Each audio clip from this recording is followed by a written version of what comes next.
시청자 여러분 안녕하십니까? 이데일리엔 개장 전에 살펴보는 주요 경제 뉴스입니다. 첫 소식입니다. 코로나19의 국내 첫 확진자가 발생한 이후 크게 하락했던 주가가 70일 만에 반등하는 데 성공했습니다. 한국-CSO 연구소가 상장사 100곳의 주가와 시가총액을 분석한 결과 코로나19 국내 첫 확진자가 발생한 1월 20일 895조 원이었던 시가총액은 60일 만에 29.7% 감소했습니다. 그러나 지난달 30일부터 반등으로 돌아서면서 시총은 681조 원을 기록했습니다. 세계보건기구가 코로나19의 팬데믹을 선언한 지난달 12일과 비교하면 94.5% 수준까지 회복했습니다. 업종별로 보면 삼성전자와 SK하이닉스가 포함된 전자업종의 시가총액이 가장 많이 증가했습니다.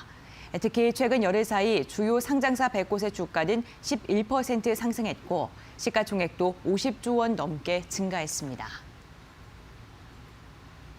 한국은행은 소액 결제망 결제 이행 담보율을 70%에서 50%로 20%포인트 낮춘다고 밝혔습니다.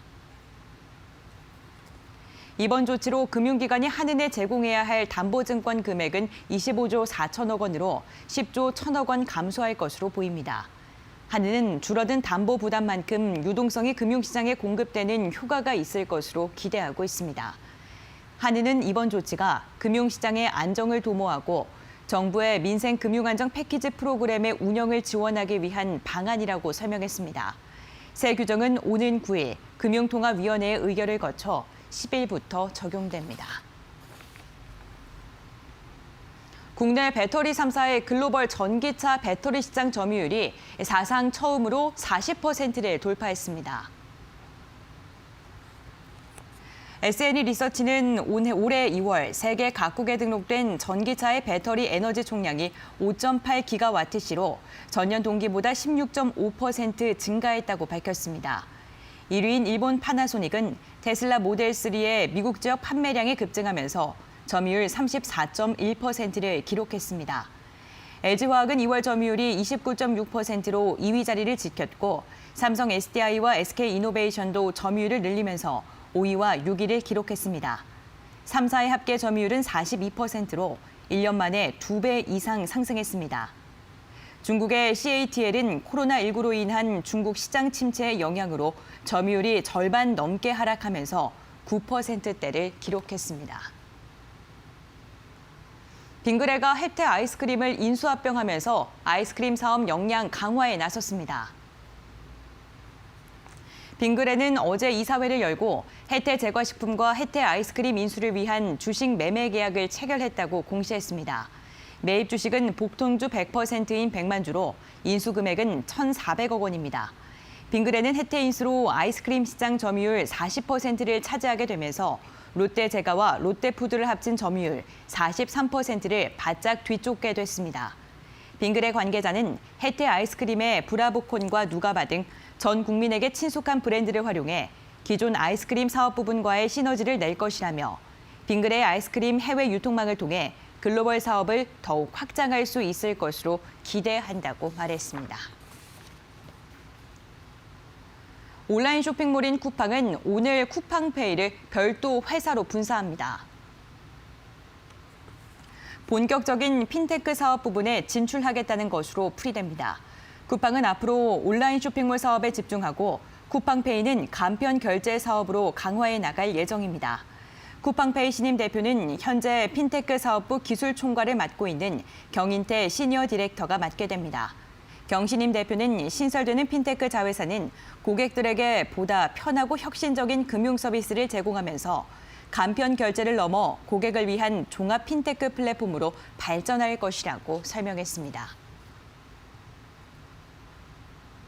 산업은행이 코로나19 사태로 어려움을 겪는 저비용 항공사에 700억 원을 추가로 지원했습니다.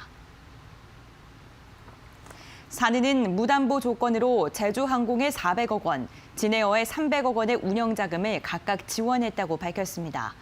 이에 따라 산은이 LCC에 금융 지원을 한 금액은 1,260억 원으로 늘어났습니다. 앞서 TA항공에 60억 원, 에어서울과 에어부산에는 아시아나항공 등을 통해 각각 200억 원과 300억 원을 지원한 바 있습니다. 산은은 3천억 원 이내에서 LCC 금융지원 프로그램을 가동 중이며 다음 달 중 아시아나항공을 통해 에어부산에 최대 280억 원을 지원하고 TA항공도 추가로 지원할 예정입니다. 제주항공의 이스타항공 인수자금과 관련해선 공정거래위원회의 기업 결합심사가 끝나는 4월에 다른 은행들과 함께 1,500억 원에서 2천억 원을 지원한다는 계획입니다. 대우조선해양이 국내 글로벌 해운선사인 펜오션에서 초대형 원유 운반선 한 척을 수주하는 데 성공했습니다. 이번에 수주한 초대형 원유 운반선은 길이 336m, 너비 60m 규모로 탈황장치 인스크러버가 탑재된 친환경 선박입니다. 대우조선해양 초대형 원유 운반선 중에서는 처음으로 국제해사기구에서 올해부터 적용한 온실가스 배출 규제인 에너지 효율 설계 지수 2단계를 충족했습니다. 대우조선해양은 옥포조선소에서 건조해 내년 3분기까지 인도할 예정입니다. 대우조선해양은 올해 셔틀탱커 2척, 초대형 원유 운반선 1척 등 총 3척, 4억 달러 상당의 선박을 수주하는 데 성공했습니다. 이어서 이 시각 간추린 뉴스입니다.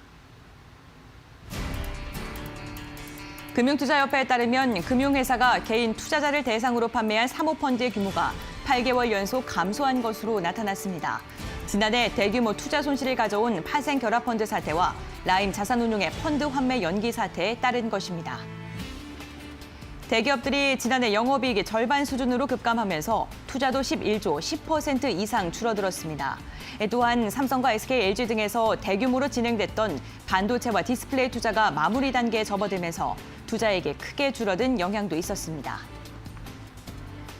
대한항공의 외국인 조종사 전원이 오늘부터 3개월간 의무적으로 무급 휴가에 들어가게 됐습니다.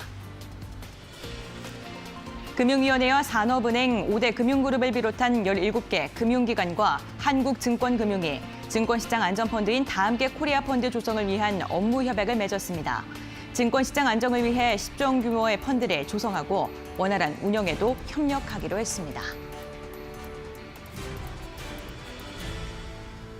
이데일리엔 개장 전에 살펴보는 주요 경제 뉴스 함께 확인해봤습니다.